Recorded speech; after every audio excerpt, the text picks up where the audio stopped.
Witnesses claim the Wild Hunt follows her. You must find her.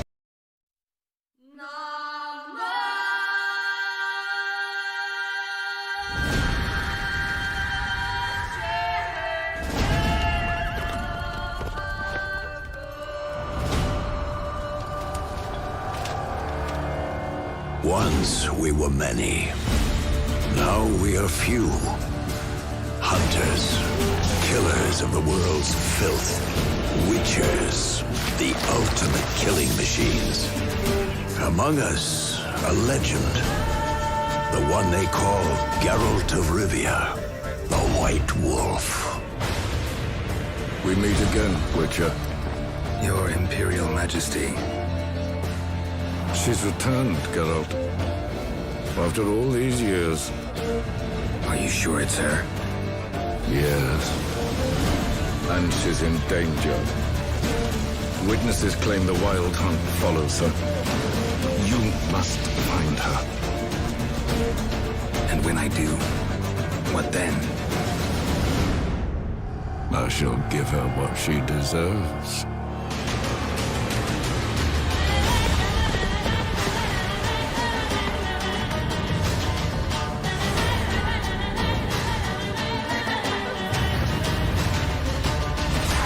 White Wolf, at last. I come for her of the prophecy. Every decision you make will bring devastation. Each choice will lead to a greater evil.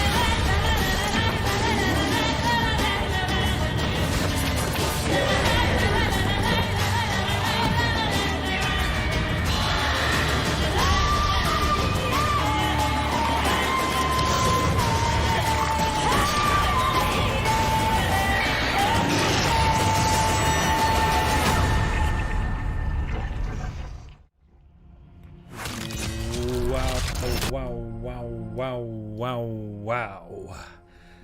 How good is that? The Witcher 3.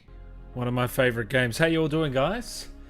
I hope you're all well on this fine Thursday evening in Australia. We have snuck in. The Americans are in bed. Well, most of them are. Our US friends over there, they'll have to watch this back later. But for everyone else tuning in live right now, you're in for a special treat.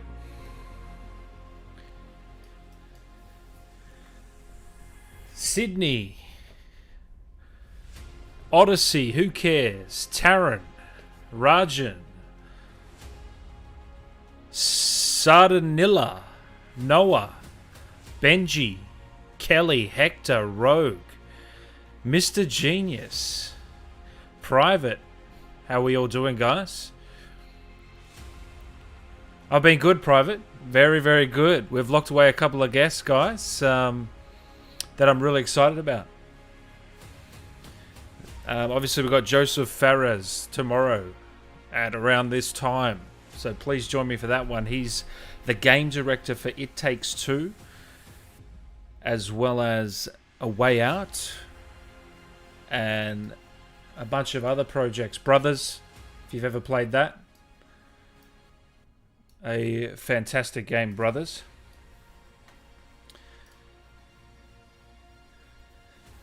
Who's ready? You got your questions ready for Doug himself. He's waiting on the line, guys. I don't think we should wait any longer. I think we should get straight into it with Doug. Aussies are up. Great to see some Aussies in here finally. Usually I'm doing it 6 a.m. Aussie time. So it's good to see some Aussies in here. Perth, super. Hot over there. It's been raining here all day. Newcastle. Poland, Italy, San Antonio. Beautiful. I love it, guys. Yeah, I can't wait for Joseph. And we've also got many more. But let's get into it, guys. I don't want to keep Doug waiting. So I hope you enjoy it. Send any questions you got for Doug. Send them in the chat. Hopefully I'll get to them. As many as I can, anyway. And enjoy the show, guys. It's going to be a real treat.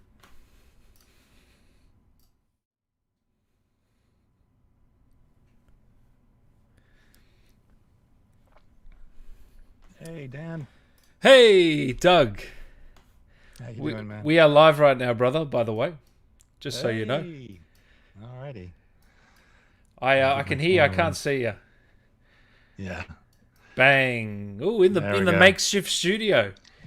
In the makeshift studio. It's the best place to be for things like this. Because I got a house full of people, so otherwise I end up, with people walking behind me and, Yeah. all sorts of 100%. stuff. How have you been, mate? Yeah, I'm all right. Yeah, I'm, hanging in there with all this COVID nastiness and everything else. It's all Are good. you We're all are coming you out of based things in now. London? Not in London. I'm actually in Bournemouth, about 2 hours by train south of London. Oh, nice. So yeah, I've been down here since 2004. Oh, so you didn't grow up there? No, I'm American. Yeah, I was going to say. It doesn't quite make sense. Yeah. Yeah, no, I came over here for love.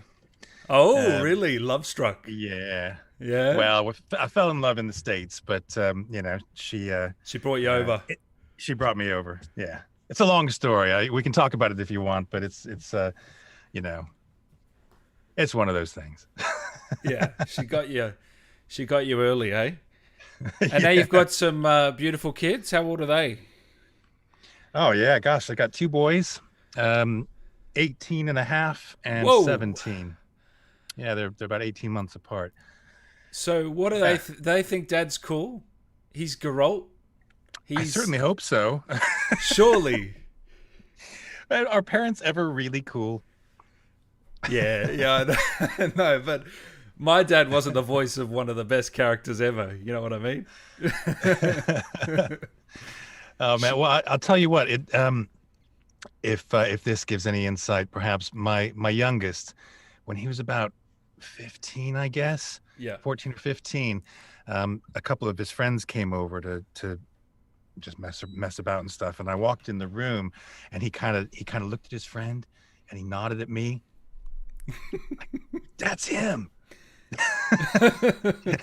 I kind of stood there awkwardly going, I don't know what I'm supposed to say here. And his friends were suitably kind of embarrassed. But yeah, so there's an awareness. Wow. So how did you keep busy in 2020? Did the work still come in terms of voice acting? Because I know you're a teacher, aren't you? I have been. I'm not at the moment.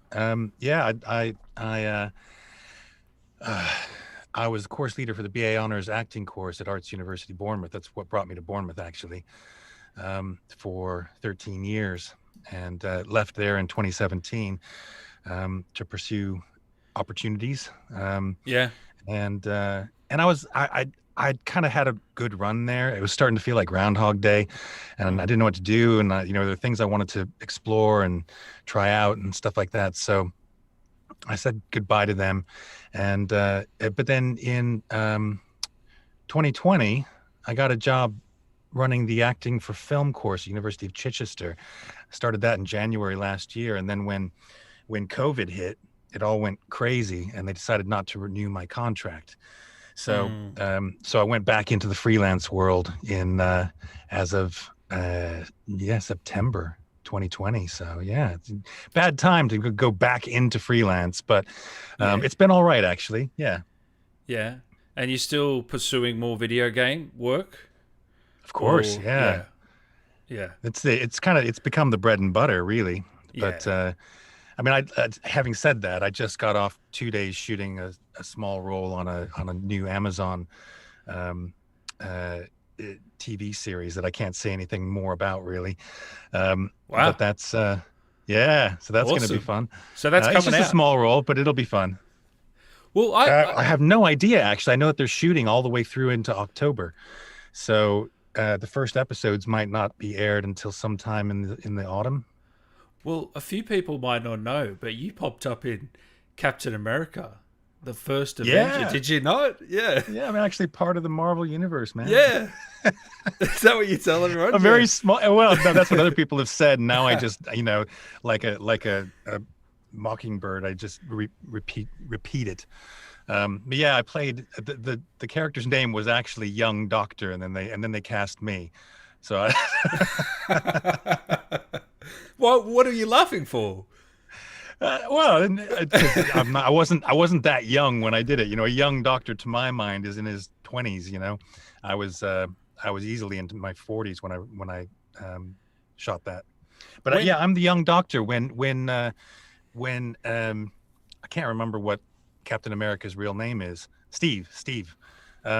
When Steve goes in to get checked out, the one where Stanley Tucci ends up admitting him to the special program, I'm the young doctor who checks him out first. So you see me there hanging out with good old Chris. So you actually met him on the set? Oh yeah, he's a nice guy. Yeah. He was in the zone. He was kind of, he was doing his thing, but we had a brief chat. It's actually a funny story. We they had a stand-in guy who was like small Steve, and he had facial capture stuff all over him and things like that. So there was him, and we did some of the rehearsals with him. And then things shifted and things changed, and I did the blocking, and I knew what I was doing. Everything was good. And then action was called, and I did my stuff, said my thing, turned around. I had to turn around, walk across the set to drop something off or pick something up. I can't remember what it was. But somebody had left Steve's shoes behind me. They weren't supposed to be there, but they'd left them behind me, and I tripped over them. And so it was just a stumble, but it meant we had to reshoot, obviously. Oh, during the take. Yeah, during the take, yeah. So I said, "Oh, really sorry, guys. Those shoes weren't supposed to be there." So that they had the art department or costume department get them out of the way and everything. And we reset, and I went back to Chris, and I said, "First rule of acting, just say the lines and don't bump into the furniture." And he laughed, and we had a little chat about how shit goes wrong. So, oh, well, that's not your fault, at least. No, it wasn't. Well, it depends on how you look at it. I could have looked behind me to double check before action was called. Did you get nervous on that set going in? I always get nervous. Yeah. I always get nervous, no matter how. I think the one time I wasn't really nervous was on a film, an independent horror film called London Voodoo. I played the main character, Lincoln Mathers, and because I was on that for 2 months, I got used to the crew. I got used to the other actors. Pretty quickly, within a week or so, I was feeling confident in the environment. Yeah, so that was better. But yeah, if you're just going in to shoot for a day or 2 days, or a week is good. A week is nice because then you get to know people, and by the end of the week, you're feeling, really part of the whole thing. But it's always a little bit nerve-wracking walking onto a set the first time, not really knowing people. Oh, 100%. What about voice acting? And I don't know, have you done much motion capture? Do you get nervous doing that stuff? I've never done motion capture, and I'd love to. Yeah, I've done some facial capture. I've done that. That was interesting. But motion capture and performance capture are kind of bucket list items at the moment.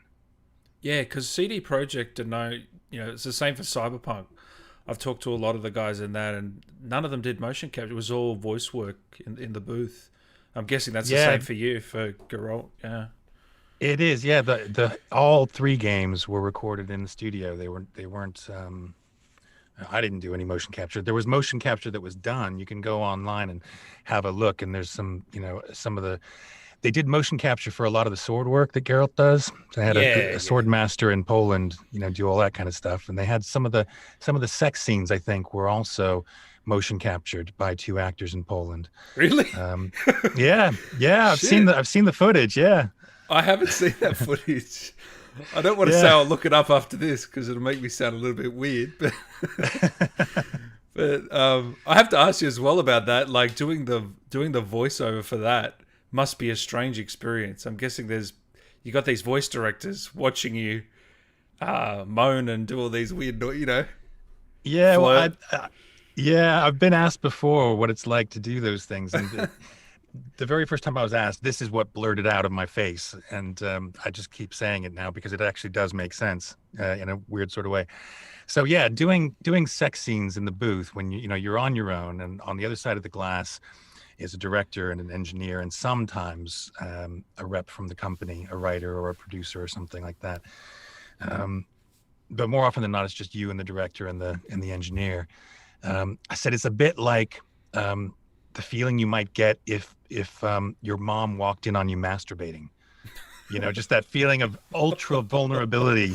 This is not supposed to be seen. This is not supposed to be experienced. Yeah. So, yeah, it's a bit But like they're that. fun, aren't they?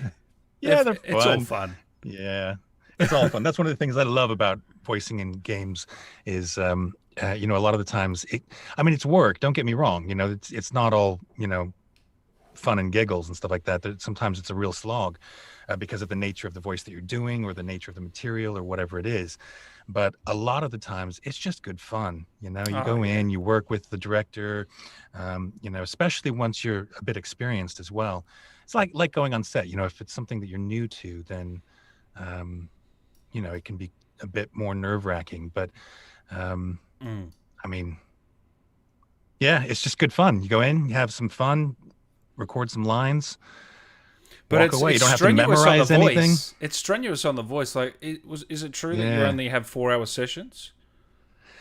Yeah. Well, it didn't used to be that way. It used to be you recorded as long as they wanted to record. Wow. But gradually over time, the industry kind of recognized that wasn't very good for the voice actors' voices and wasn't doing the quality of the recordings any favors either. So, yeah, it's 4 hours is about the limit now. I don't think I've done anything over 4 hours in a long time. Because your voice is a lot different. People are going to think this isn't Geralt. This is a random guy. But as I'm guessing, as you've gone on, you've slowly developed the voice, and it's gotten. Because I know you used to be a smoker back in the first few games, and then you switched. So did that change it? I quit. Oh, I think it was really early on, or maybe before I started recording for Witcher 2. So long time now. Yeah, years. And it did affect my voice. It did change it. But it's been an interesting journey with Geralt and my voice, because when I first did Witcher 1, CD Projekt kept pushing me to go lower and lower and lower because they wanted that real kind of gravelly sound. Dirty Harry. And it wasn't. Yeah, exactly. Well, that was the inspiration, Dirty Harry. Yeah. So you can just imagine, go on, punk, make my day. So that kind of thing. Yeah. But yeah, it was hard, and we were recording like 10 hours a day for Witcher 1. So that was a long time to be doing a voice that was actually really, really pushing the limits of my vocal cords. But gradually over time, some might say I've damaged my vocal cords, and that is essentially, if you think about an athlete, when the way to build up muscle is to tear down muscle. So in a sense, that's what I did with my vocal cords. Over time, my vocal cords changed. So now I shift into Geralt really, really easily. And to such an extent that actually I'll be walking around the house and I'll see a pile of laundry that needs to go into the laundry, and I'll just be talking to myself, and I won't be trying to do Geralt, but I'll just be like, oh man, that laundry needs doing. So, I love that. And then I'll kind of hear myself and go, oh right, there's Geralt. Geralt's a part of me now. I'd do that if I ever had the chance to be a character like that. I would be doing that. I'd annoy the shit out of my girlfriend, I think. Well, thankfully my wife doesn't ask me to do the voice for her. No. Tio here says it's his favorite game of all time, and I know a lot of people believe that about Witcher 3. Is that a real thrill for you to be, the main character of a game that's thousands of people's favorite game ever? Yeah, absolutely. It's it is a thrill. It's a thrill, and I think more so for me, it's an honor, because it's kind of rare that actors get that kind of journey with a character. You know, I was voicing Geralt for over 10 years, and most acting work for most actors is go in, do your thing, step away. You know, so you might be on a shoot for a week or even less. I mean, I was on a shoot for 2 days recently, as I mentioned, but you might only be there for a day, and on set for like an hour maybe. Or if it's a recording, I mean, I've done recordings where I've gone in and I've recorded like 10 lines, and that's it, for a video game. And then you walk away and you never see that game or that character again. So for an actor, it's a real pleasure to be able to have that journey. If you think about some of the characters we know and love from television shows and things like that, you think about like a Jon Snow, or yeah, exactly. Yeah, where you get attached to the character. Well, the actor gets attached to the character too. And yeah, so I feel like it's been a privilege and an honor to be able to be Geralt of Rivia for that entire journey of those 3 games and those 2 DLCs. Yeah. You've played the third one, I know that. Did you play the DLCs in the end? I've dipped into them. I've just not had time to devote to them. Yeah. I want to, but when I started Hearts of Stone, shortly after I started it, I was asked to be a judge on the BAFTA Game Awards. And so suddenly I had all these games I had to play in a relatively short period of time. Well, I had 5 months, but I had to play these games because I had to be able to judge them. And I was judging that first time round, I was judging best narrative. So I had to actually, play the game through the narrative. Yeah. And what year was that that paused my Hearts of Stone adventure for quite a while. Yeah. And then I just didn't get back to it really. That was that after you, because you won the BAFTA award, didn't you, in 2016, 17? No, I didn't win it. I was nominated in 2016. Really? Yeah. Who won? Yeah, I didn't win it. There was another game. They're all going to the Rapture. Wow. And the woman who voiced that game won the award. She was pretty good, but I'm a bit biased. I think I would have given it to you, but. Well, yeah, I would have too, but then that's not how those things work. No. But yeah, so I think it was 20. I think it was 2017 that I did that judging panel, and then the following year, 2018, I was a panel. I was judge on the Best Performance Award. That was cool. Yeah. So it was a bunch of us. It was me. I'm not going to remember everybody who was there, but on the judging panel were me, Troy Baker, Abu Bakar Salim. If you don't know him, you will soon. He's getting big. He was Bayek. He was Bayek. I was going to say. In Assassin's Creed Origins, and Melina Jurgens, who is Senua in Hellblade. Oh, so great! Yeah, great. And then there were a few other people as well, some developers and people like that. So we had all these heavy hitter. Lead character players judging the best character performance. It was amazing. Cool. So you've met all the big voice actors now over the years?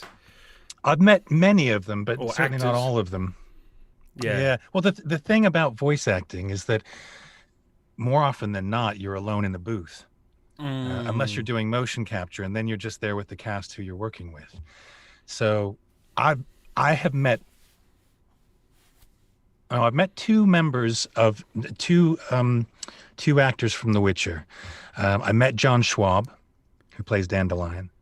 I met him long ago, though, when I auditioned for the Reduced Shakespeare Company, and he's one of the founding members of the Reduced Shakespeare Company. So I auditioned for their tour. I didn't get it in the end, but I met him there, and then we kept running into each other various times. Wow! And then because we're associated with The Witcher, and we're both voice actors in London, and there's things that we're both kind of involved in. Cons we and cross stuff. paths. Yeah, I don't know if he's gone to cons yet. He might do. I think he's going to be invited. But the only other person I've met, and I get this mixed up, I'm pretty sure though, it's is it Jamie Bamber who plays Ciri, or does she play Triss? It's either Joe Wyatt or Jamie Bamber. I can't remember which one it was, but I met her very briefly. I was coming out of a recording session, and I knew that she was going in, and she was in the lobby at side, and I just said, "Hi, I'm Doug. I'm Geralt. You're Ciri. How you doing?" We shook hands, and she went into the booth, and I went. That's just crazy, isn't it crazy? Like the chemistry between you and some of these characters, and you never met. I just think that blows my mind in a way.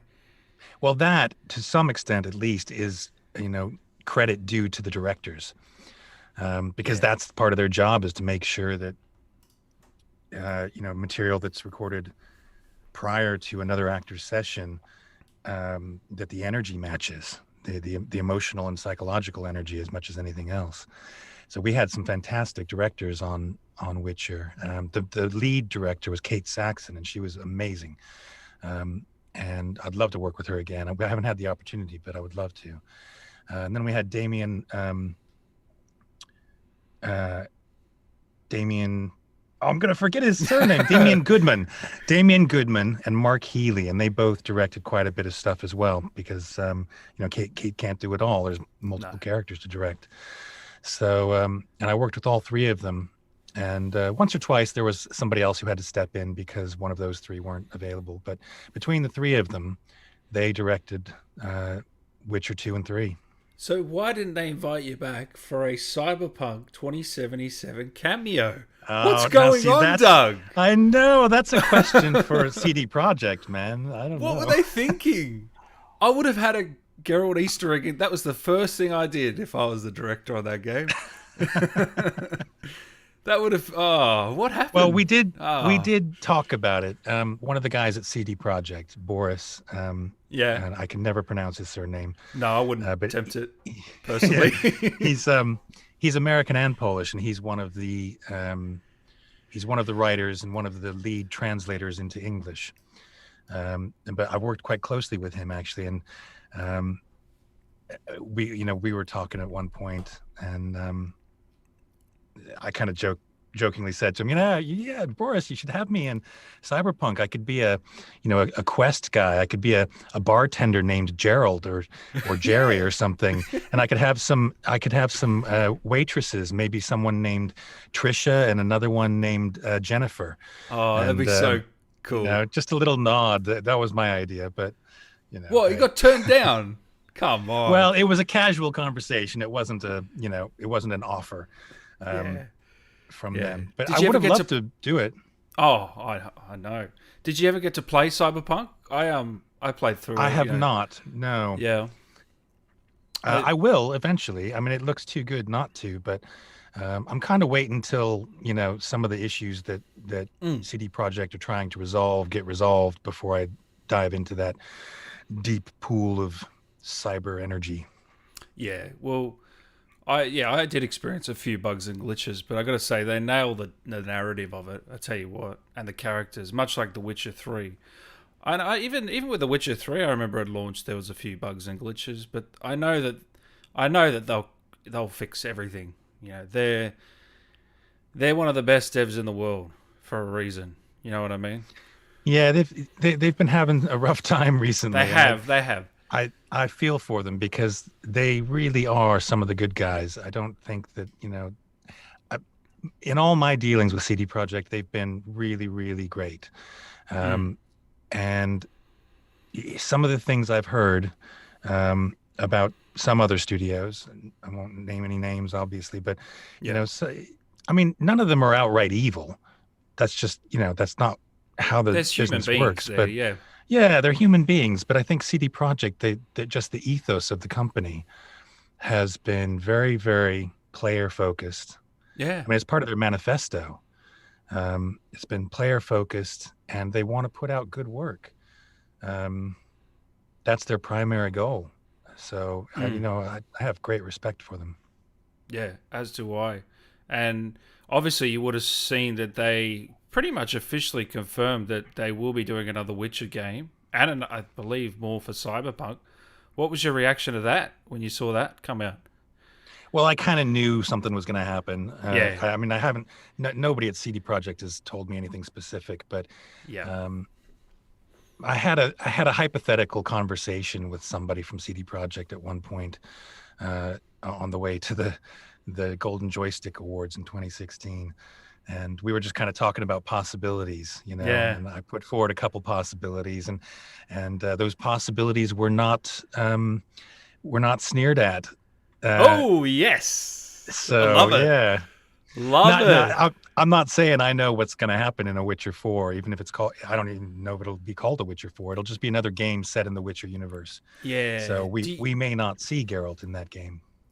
Yeah, I was gonna say I don't, because they have said publicly that that's a trilogy.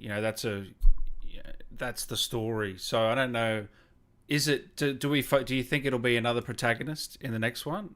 Do you think that, or I don't know. I mean, Yeah. my personal feelings, and this has been kind of bandied about in various chat rooms and various other things as well. So it's not only me who's wondering if this might be the avenue they go down, but yeah, I think that there is a storyline related to Ciri when she pops off to all those other worlds. I agree. including Cyberpunk. Yeah, If I were developing the next Witcher game, that's where I would go, because there's so much there that they can work with. So my personal opinion, that's all it is. It's only an this opinion. isn't confirmation. This is not confirmation. Let's I get know that out of the nothing. way. But yeah, my feeling is that that's probably going to be a strong consideration for the next Witcher game. Yeah, and it's not going to be out for a while, guys. It's years and years away. Let's just be we're sure looking of that. at 4 or 5 years probably. Yeah, probably even more. I mean, they've depending- said they've already started working on it. They haven't said at what stage they're at, so it's probably very early days. Yeah, I think so. But does that mean that? Do you think, if it is that series storyline, do you think Geralt would have much of a impact on that, or would be a side character, or nothing at all? It's hard to know. Could be any of those three. Yeah. Yeah. I mean, I imagine he'd pop in here or there. That Ciri might have memories of conversations with Geralt, or cut scenes going back to moments between Geralt and Ciri might happen. Who knows? Either way, We'll it's see. It's very exciting, I think. Yeah. Did you see a bump personally? Because the TV series obviously came out, and it was a success. Did you see? Because obviously the sales got bumped when that came out. Substantial sales growth. Did you see any more interactions on your social medias, or did you feel that at all during that period? Yeah. Yeah, absolutely. I mean, BBC Radio contacted me and had me come up to the BBC offices for an interview, all about the Witcher Netflix show and my response to it and everything else. On live TV.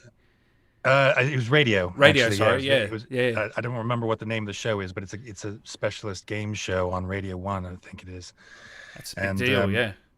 Yeah, so that was kind of exciting. But yeah, I had journalists contacting me and wanting my opinion about the casting of Henry Cavill and about. You would have heard that a lot. I got a lot of questions about that.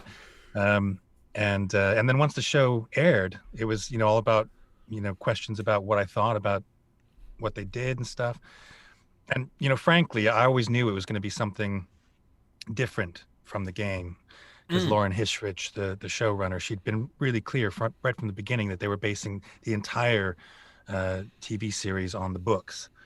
And the games, they deviate somewhat from the books. The books are a really important starting point for the games, but then the games shoot off in all kinds of directions that maybe are hinted at in the books but aren't necessarily explored fully, or aren't even mentioned. So the Witcher Netflix series, I knew was gonna be a whole different kettle of fish. Same world, same characters, but a different feel, different vibe, everything else. And I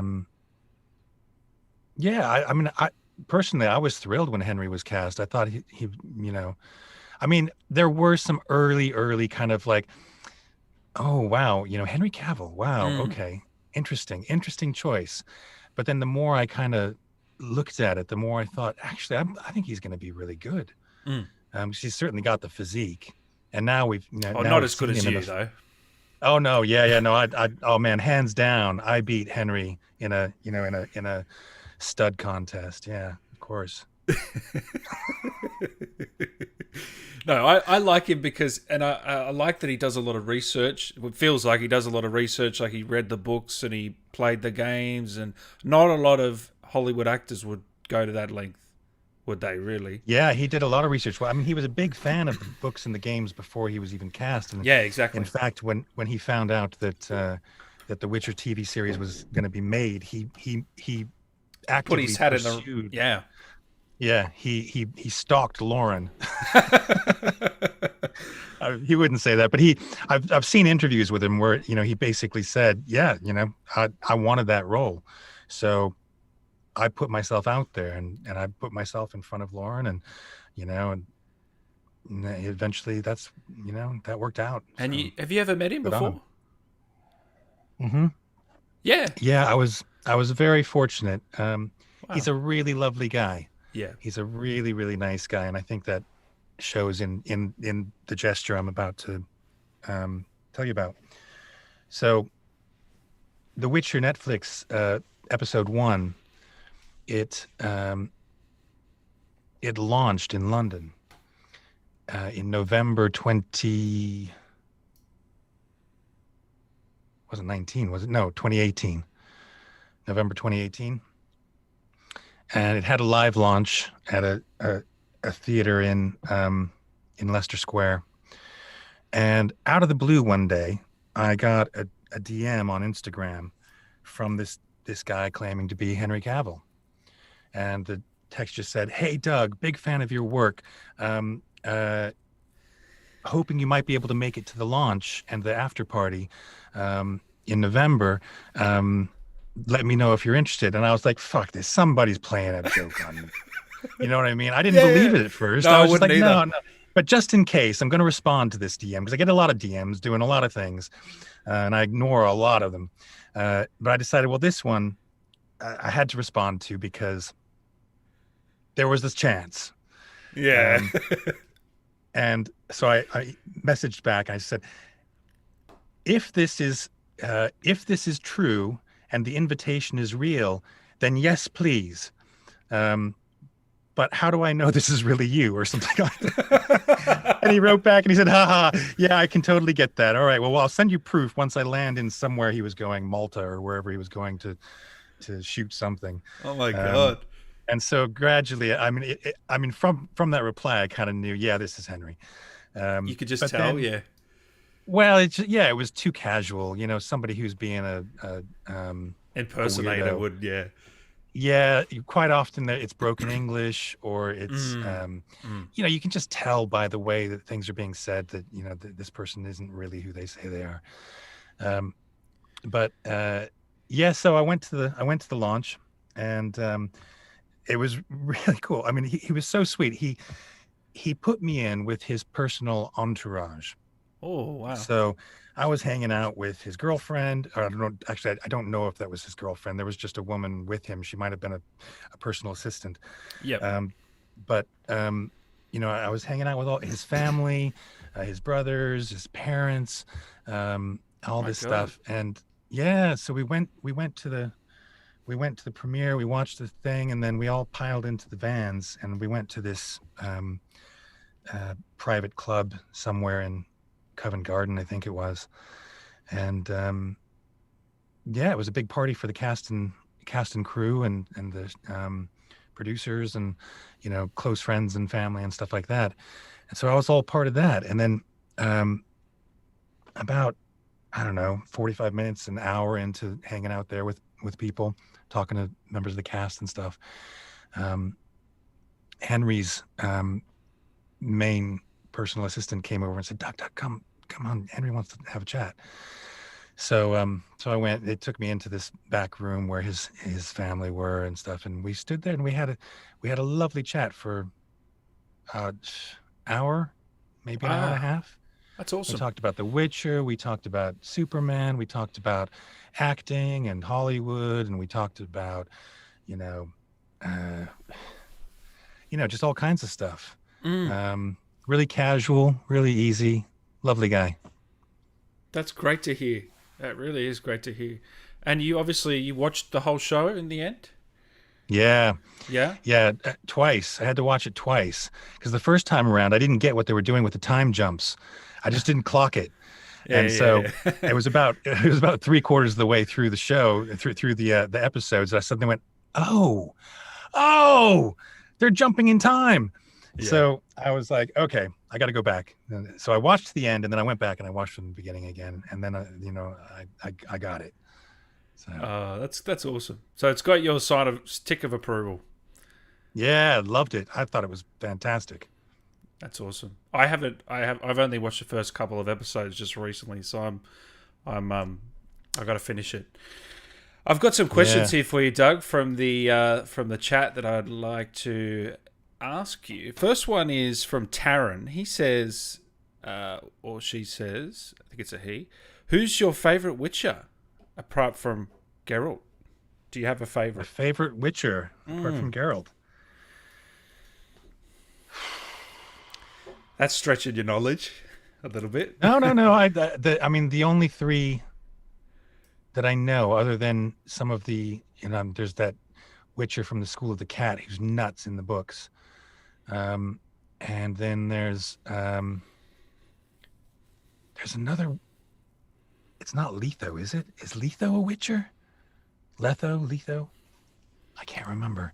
We'll see if the chat say anything. Yeah, the chat will say something. Yeah, but I mean, there's Vesemir, Eskel, and Lambert, isn't there? Eskel's coming up, yeah. Yeah, Eskel, Lambert, Vesemir. Vesemir is his kind of. I feel so out of touch, man, because I haven't played this game in about 4 or 5 years. You know what I mean? Yeah. Well, I think I'm gonna have to choose Lambert, but the only reason is because there's a lovely little limerick associated with Lambert. Lambert, what a prick.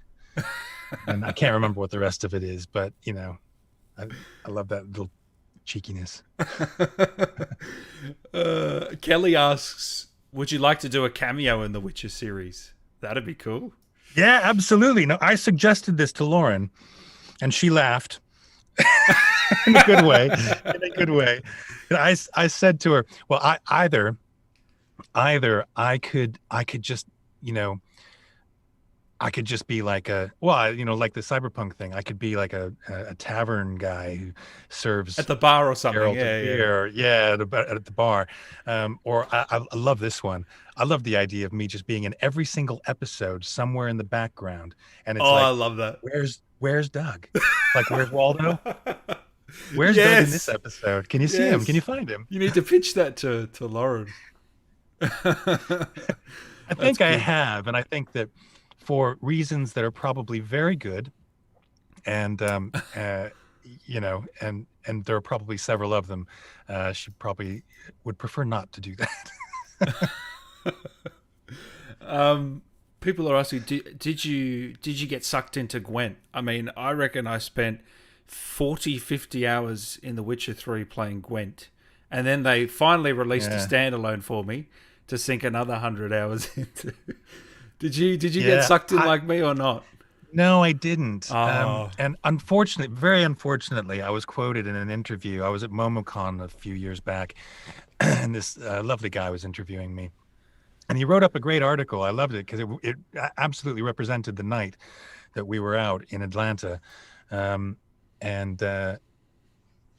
some random things happened, and he told the tale well.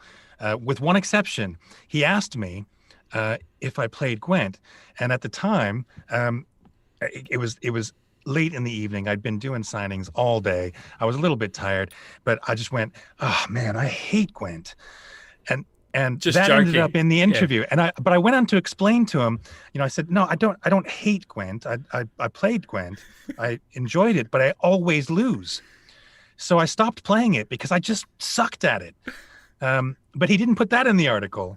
He just said, Doug says he hates Gwent. And so Wow, clickbaiter. I got a message from the guy who invented the bloody game at CD Projekt saying, Doug, man, this guy, Raf. And he said, Doug, man, why do you say you hate Gwent? Man, that's my baby. I'm sorry. I was misrepresented a little bit there. You know, I don't hate Gwent. I just suck at it. Oh, that's an amazing story. Oh, far out. Bloody hell. So you said that the voice was a bit of Dirty Harry, a bit of Clint Eastwood to get into that voice. Is that did you audition for this role? How did that come about? You've probably been asked this a million times, but yeah, it was an audition. So yeah, I got called in to Outsource Media in London, who recorded the first Witcher game, and met this guy named Boris, and just auditioned. So I was in the booth for maybe 10 minutes, and we played with multiple different voices and sounds and things like that. And he kept saying, flatten him out, lower, deeper. And so eventually we got down to the deep, gravelly voice that we all know and recognize as Geralt of Rivia. But back then it was a little bit, it had to push it a little bit more. And thankfully they went with that. It's amazing. And the rest is sort of history. Isn't it amazing? Unbelievable. I also am I right in saying this? You were in Horizon Zero Dawn. I swear I heard your voice. I'm everywhere. Are you all the NPCs? I ended up voicing a whole bunch of NPCs. So you'll be wandering. There's a particular area of the world where my voice is encountered. The town, I think, is it? Yeah. Well, there's the town, but there's also out in the countryside, you'll run across a guy standing by a fire who's moaning about something, and it's me. So I recorded basically 3 or 4 NPCs who are all basically the same character, but one of them is drunk, one of them is pissed off, one of them is leching on what's her name. Another one is moaning about something or other. So I recorded all these different states of being for this character, and then they just kind of put him in random places throughout the Horizon Zero Dawn world. So were you pissed that day? Were you annoyed that day in the set, or was it fun? It was just another job, to be honest. I mean, it's always fun, but that's one of those jobs where you show up and it's just filler. Mm-hmm. So you have fun with it and you walk away and go have a coffee. Yeah, exactly. Yeah. Whereas if you're going in to play a main character or a main supporting character, then you go in with that little bit more excitement. You're like, oh yeah, this is going to be a good one. Well, you were also in Terminator, yeah. I was, yeah. The new one. I haven't played it yet, but I'm going to. It's coming out on PS5 very shortly, actually. I think it's already out on PS4 and Xbox One. It's right on PS5. Pretty sure I've seen gameplay. Waiting for the PS5. Yeah. But, I can't remember my character's name though. Colin, I think his name is. Colin, yeah. It wasn't huge. It was nice though. It was a good 2 hours of recording, I think, maybe 2 or 3 hours. Yeah. Which isn't a lot when you compare it to something like Geralt, which takes hundreds of hours. Oh. But everything would seem small compared to that. After doing that for so many years. Ari says Doug is Team Triss. You are Team Triss, are you? I have gone on record saying that yes, me, Doug, I am Team Triss. Not that I have anything against Yen. She's a perfectly acceptable option as well. They're both beautiful, talented, powerful women, and intelligent, I should say, as well. So, whichever of those women you decide to go for or not go for, as it may be, good for you, man. It's just a game. It's just a game. The chat's gonna go crazy. It's not just a game; it's our life.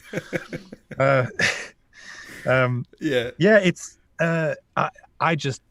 I always feel a little bit like Yen treats Geralt like a wayward child, and Yeah, she does. Triss treats him more like a valued friend, and I like that. I like that dynamic better. You know, Do you have the stats behind that? Like how many picked her over the other? Do you know any stats on that? I'd love to know. I'd say Trish is in front, but I wonder how You much think? by. See, I was going to say I bet Yen's in front Really? because the Yen camp seems to be very, or maybe they're just very vocal. They're vocal, I don't know. I think. I think they're very Yeah. vocal, yeah. I think they're very vocal. But I think both sides are very What are vocal. you? What are you? Are you Team Triss or Team Yen? I've done both. I've seen both out, but I'm Triss. Yeah. Same as you. Yeah. Yeah. I mean, I could make an argument for Shani as well. Yeah. Yeah. Maybe it's neither Triss nor Yen. Maybe it's Shani. Ari says, great interview. Hoping to see Geralt on an upcoming game. What about Cyberpunk 2077, Panam or Judy? Unfortunately, Doug hasn't played the game yet, so Yeah, I haven't played the game, so I don't know. he can't answer that one yet. No comment. No comment. So you've got any upcoming projects that you can talk about, mate, or are they all just sort of NDA'd out of? Yeah, they're all NDA'd at the moment. Yeah. I've recorded 3 or 4 things recently, actually. Wow. Nice. Nothing huge, nothing nearly on the par of The Witcher, and not even AAAs. I don't think. Sometimes it's hard to tell. It's hard to tell.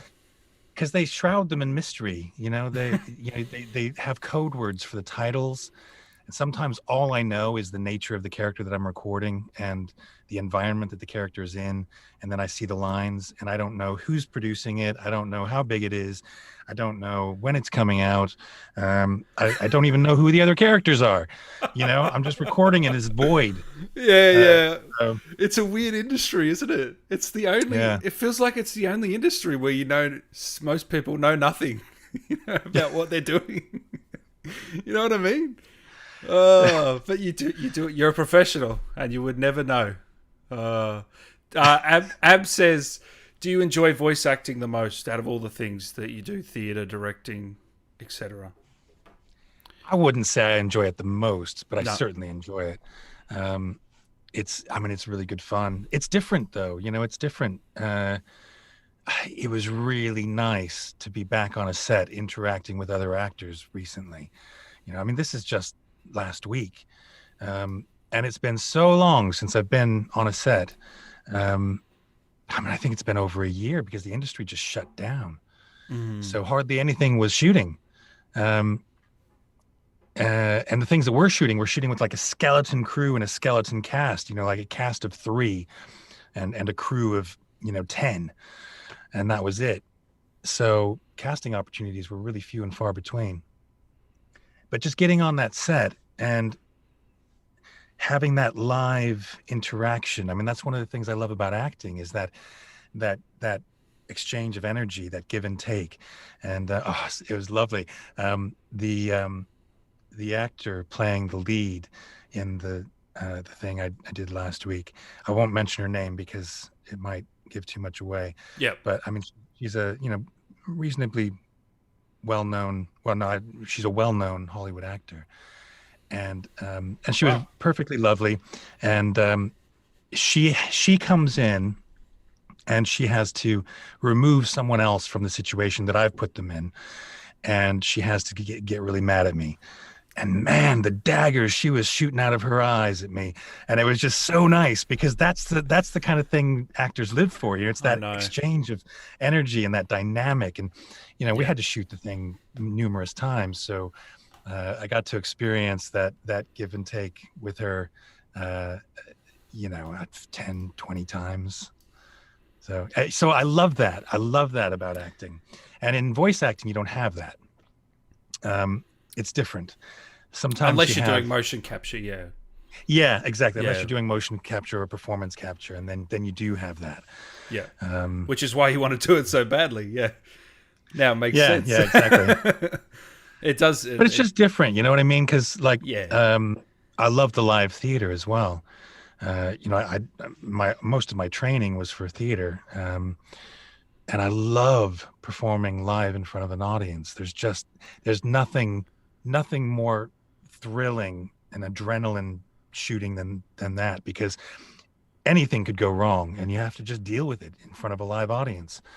And you know, that's scary and exhilarating, and the energy that you get off the audience as well is really, really cool. So are you still doing that now that like COVID's starting to we're getting a bit more of a handle on it? Is that sort of world starting to build itself back up, or not really? The theater industry is starting to slowly come back to life. Yeah. I mean, I haven't performed live on stage since, I think it might have been 2009 or 10. It's been a long time So since I've been on stage. you're more directing now, aren't you? I've directed a number of productions at the university level. Yeah. Yeah, I directed 14 productions actually. That's two of them that's musicals. not a small number. Yeah. Well, I produced over 70. Wow. Yeah, well, because I was running the course at AUB, and the third year for the students was all about live productions, or a lot of it was about live productions. So, yeah, every year I was, you know, producing or co-producing shows that we were getting professional directors in to do, or I did, or another member of staff directed. Yeah, so I did a lot of directing. So I haven't been out of the live theater. I've just been doing a different role within it. But I'd love to get back to live theater. That's it's not as well paid, but it's probably You do it my, for the love my of it, true don't you? love. Yeah. Yeah. It's not about the money. It's just everyone seems to just absolutely love it. Asian says, did Doug ever listen to the audiobooks read by Peter Kenny? Very different voice, but also great. Not all the way through, no. But I have dipped in. So, because when I found out that there were audiobooks, I was curious. So, yeah, I downloaded one of them, listened to it for a while, and then I just never quite got back to it because I was doing other things. But yeah, Peter Kenny, he's great. And he's a real lovely guy as well. He's I've not met him in person, but we've interacted on social media and stuff like that. And yeah, it's kind of fun because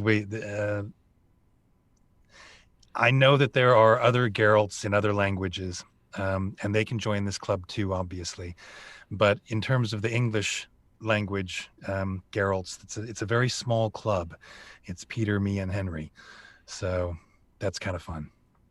Have you heard the other interpretations, like the Polish and the I've dub heard the versions? Polish. Yeah. Yeah, I've heard the Polish. I've heard the German. I heard a bit of the French. I heard a little teeny bit of Japanese. Oh, really? I haven't heard that. I'm pretty sure it was Japanese. They've got a tough task, don't they? Yeah, It's not well, easy. Couldn't yeah, be it's easy. hard. I've done some localization work, Yeah. and it can be really challenging. It takes some skill to do it. Because of the timing and the rhythm of Well, and also what you're doing, you're not just re-recording the lines in a different language. You're having to, a certain extent, translate the original recordings performance intentions within that culture, and translate it into something that will have a similar impact in a different culture. So what a Polish audience might laugh at, that Geralt might say, if they translate direct from English into Polish and translate the performance directly, might not have the same effect.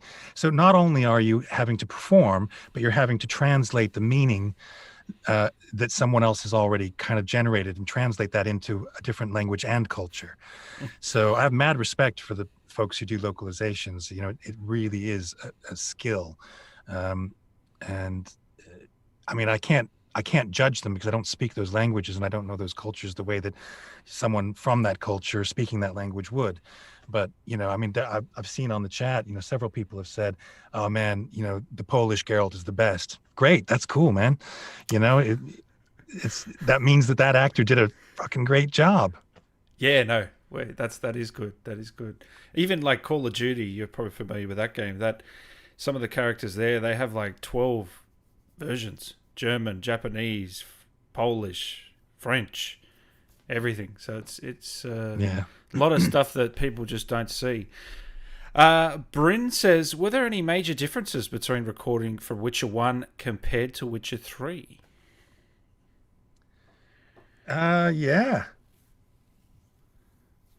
Yeah, I'd say one of the main ones is the number of trees we killed in Witcher 1 compared to how many we killed in Witcher 3.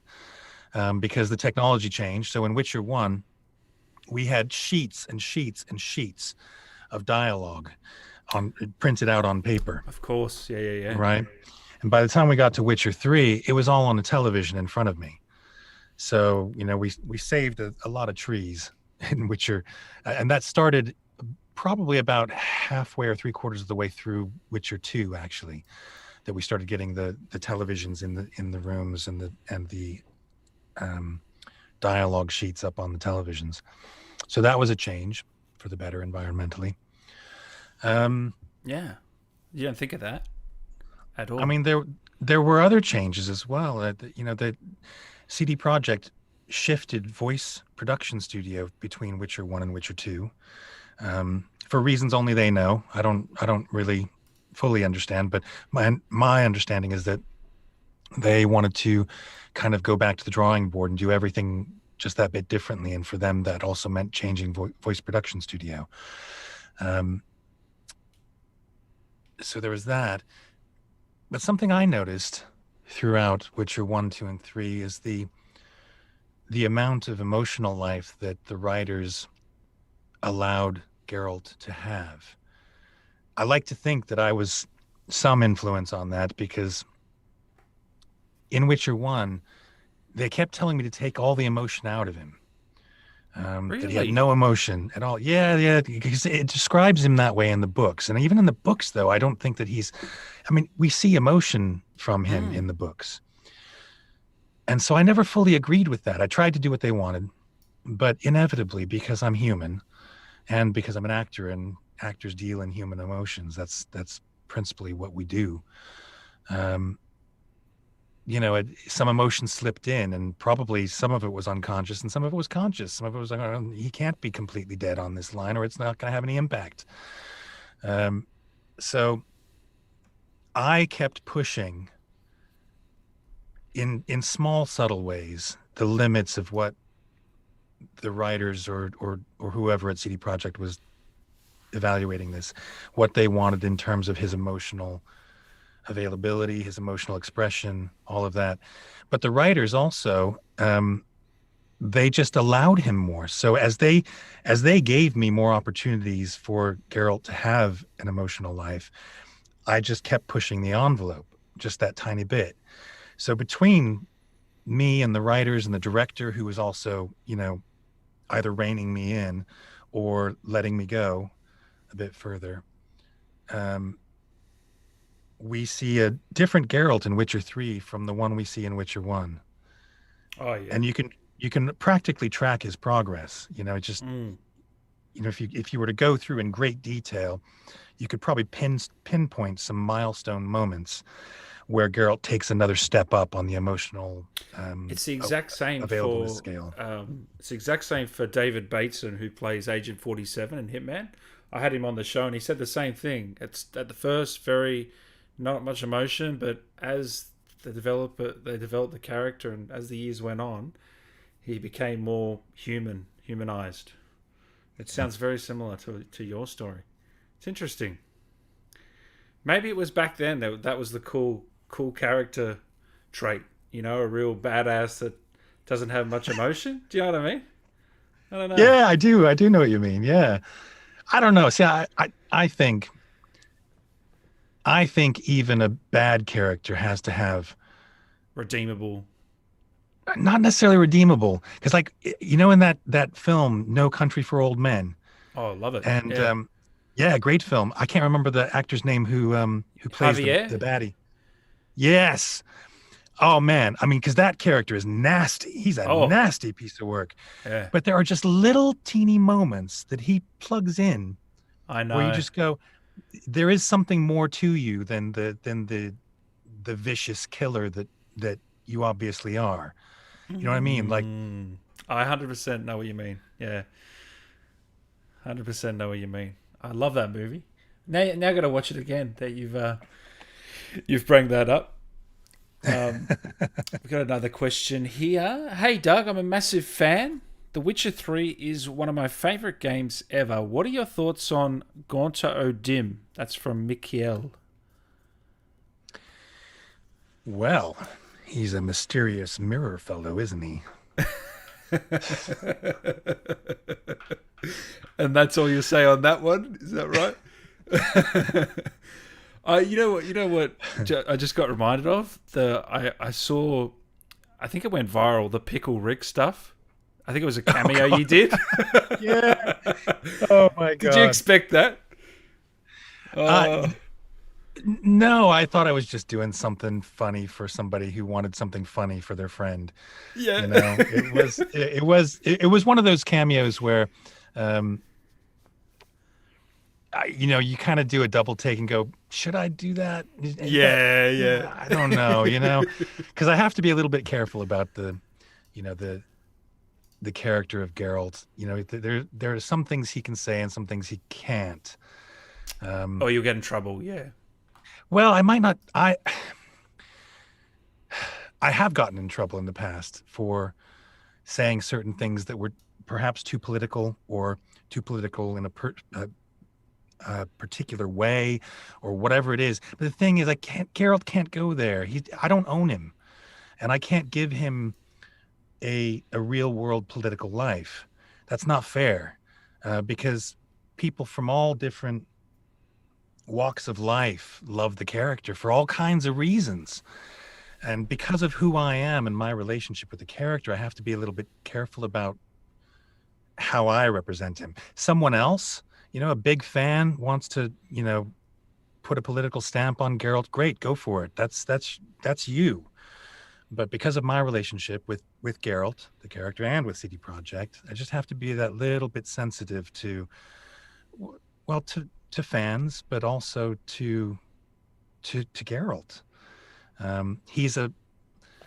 He's described in the books as a character who doesn't want to be a political beast, and he tries really hard not to be. So I try to respect that a little bit. And if you guys do want a cameo from Doug, the link's in the description. You can grab one over there, and that's just for doing those. For those of you who don't know, Cameo it's a video messaging kind of thing. So you go on and you order a Cameo for your friend who's having a birthday or who's having a wedding anniversary, or for your wife for your wedding anniversary, or whatever it is. And I get on there and I say a few nice things and in Geralt's voice, and then you show it to your friend or loved one, and they go, yeah. The reaction videos are fantastic. Oh yeah, it must be lovely cool to see. Is it amazing meeting the fans and hearing the stories? Yeah. It's I mean, I don't really meet them on Cameo, but when no. I mean, just conventions and yeah. Yeah, I love it at conventions. The very first one I went to, I didn't know what to expect, and I was frankly a bit scared because I hadn't interacted. Scared as in nervous or nervous? Yeah, not scared, not like terrified or anything, but uncertain how to behave, uncertain what was going to happen, and so nervous because I didn't know how it all would play out. Would anybody even come to my table? There are questions like that going. Yeah. But I love conventions now. I've been to a number of them. And I'm going to some coming up, if they happen. In Australia? hopefully? No, no, not in Oh. Australia. I'd love to come to Australia. No, I'm doing Scotland Comic Con in October, and it looks like I might be doing Sacramento. What is it called? Anime Fest Sacramento Anime Sac Anime Sac Anime Sacramento, California in September. And I'm supposed to be in Orlando for the Anime Fest Orlando in June, but just don't know if that's going to go ahead yet or not. But what I love about the conventions is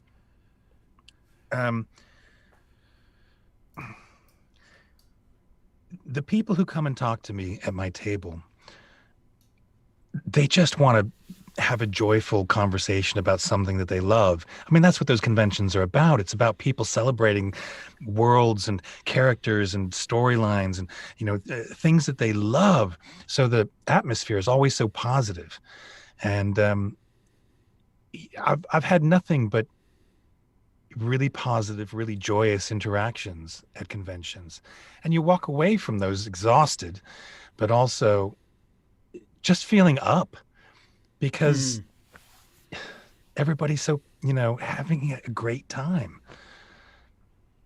And I'm sure there are people who aren't, but my experience of it is that the people I talk with are thrilled to meet me. They want to talk about the Witcher. They want to have a connection to it, and to the character of Geralt, and that's that's something I'm very happy to provide.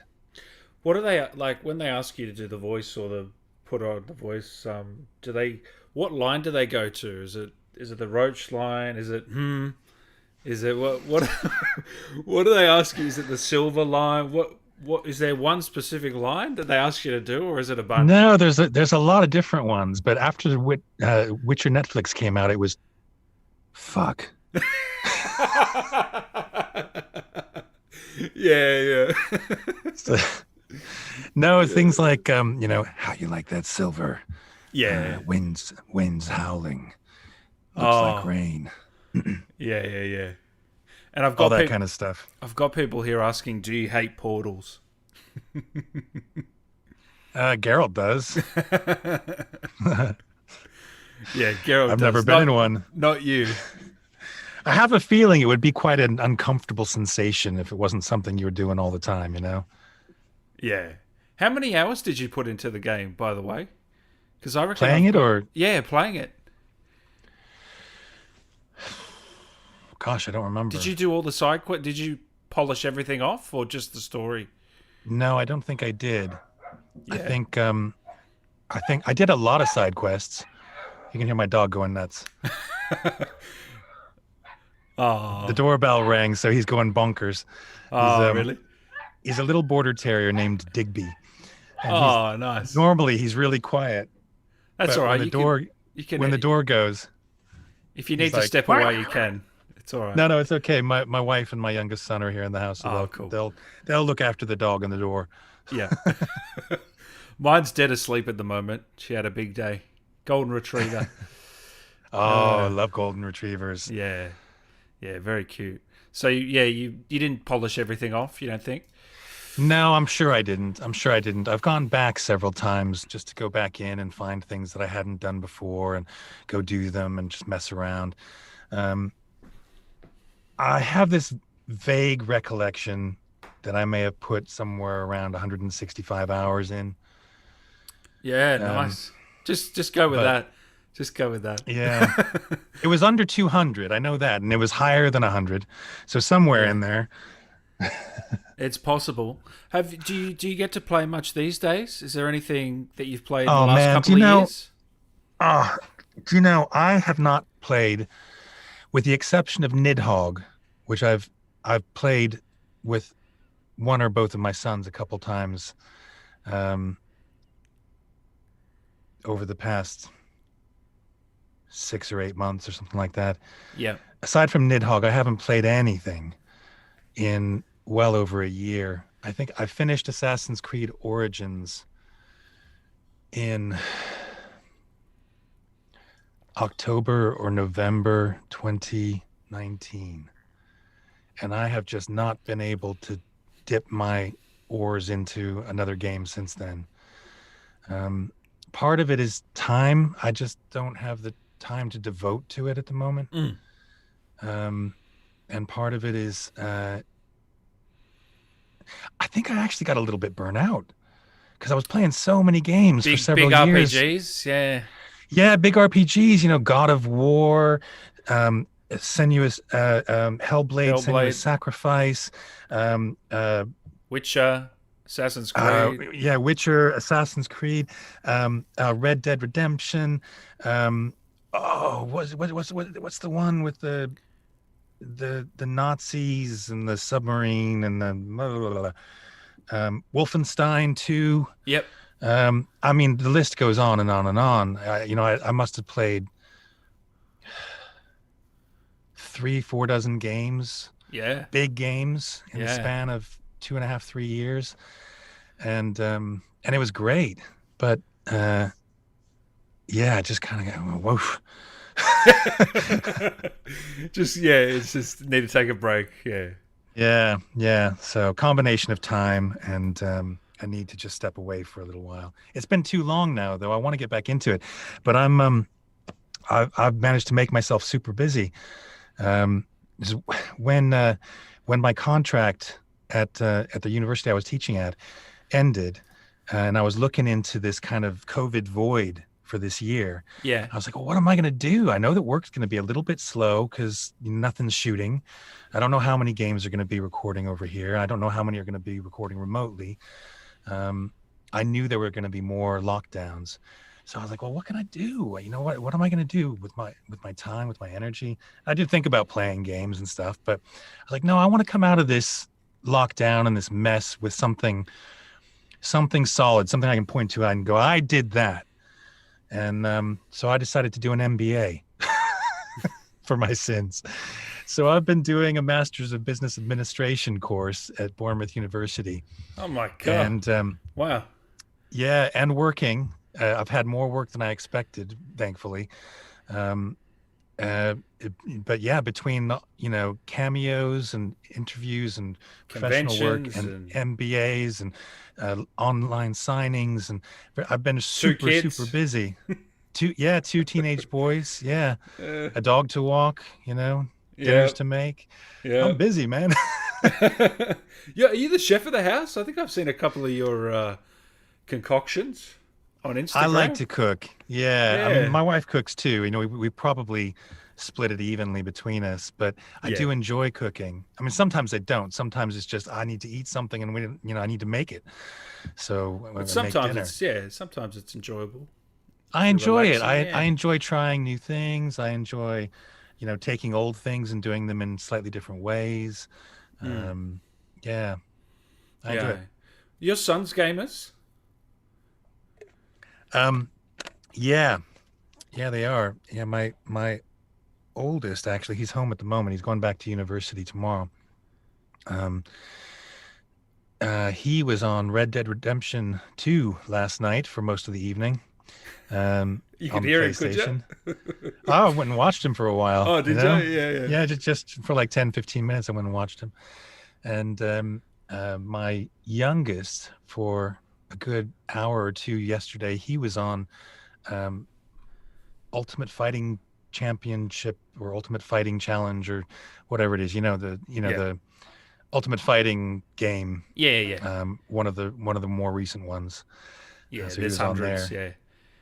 Yeah, right. So if I asked them what's your favorite game of all time, they would say Witcher 3 or not? My youngest probably wouldn't. He'd probably say FIFA or UFC. No. He's not a role play kind of game guy. But my oldest is, and he played all the way through Witcher 3. I can't remember what ending cool. he got. I like that. That's pretty cool. Like I feel. Yeah, and he's loving Red Dead Redemption. So every time he's home from university, at least a couple times he'll get on for 6-8 hour long sessions on Red Dead 2. Well, let him know that I interviewed John Marsden, so he can come on the channel and watch that after he's done. What does Doug do outside, like when you're relaxing, besides cooking? Is there any other things you like to do just to unwind? Whoa.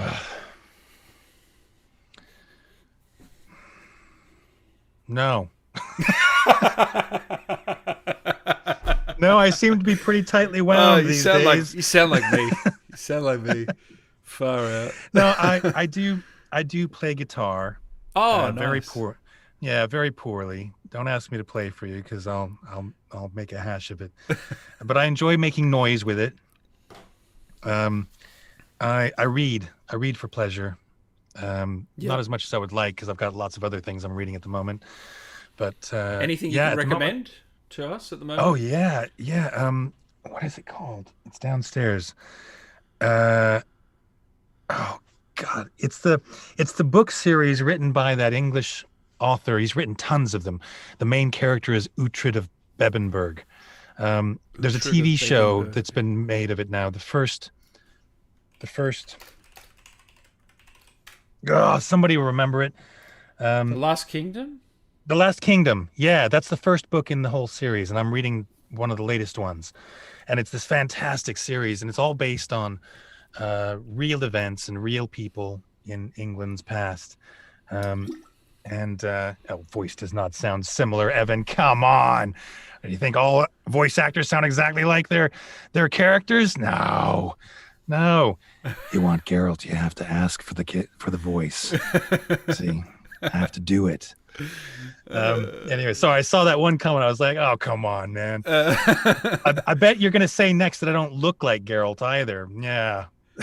Oh, I've seen you with a beard. If you get that long hair going, there's a cosplay on. Oh, there's no chance in any of the 6 Well, there's always a wig. End up with long hair. There's always a wig option.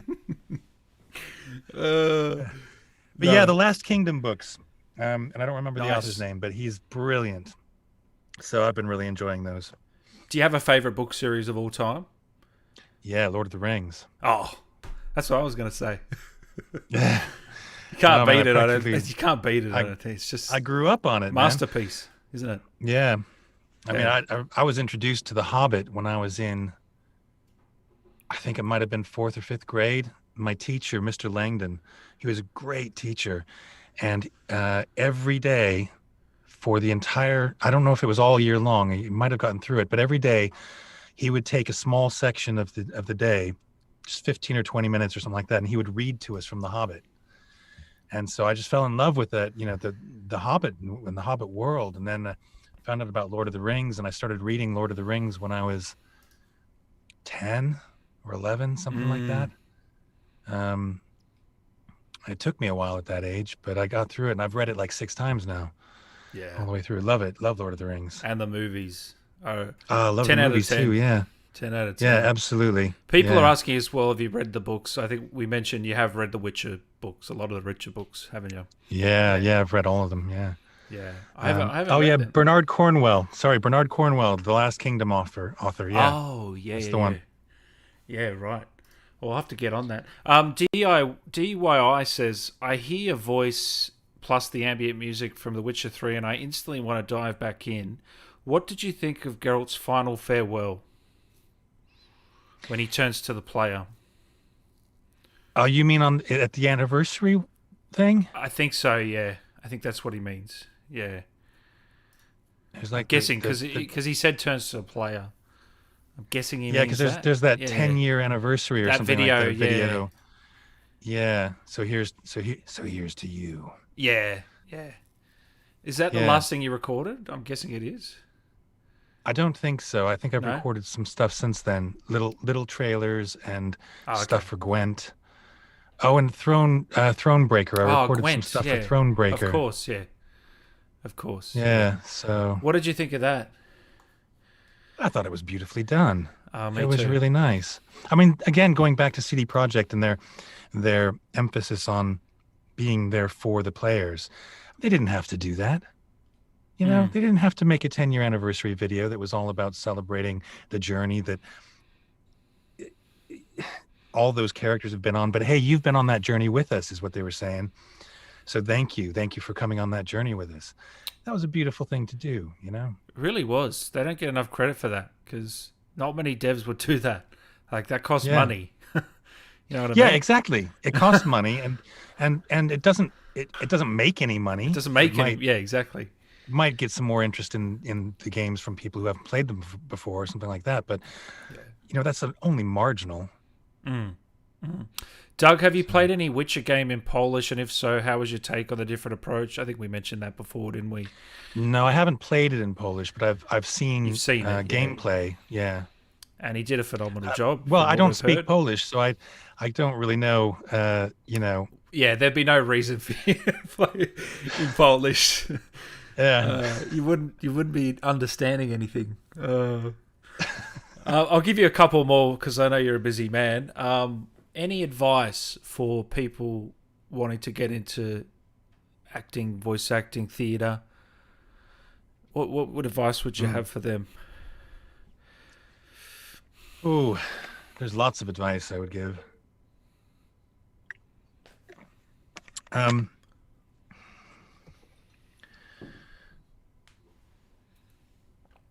Well, I would say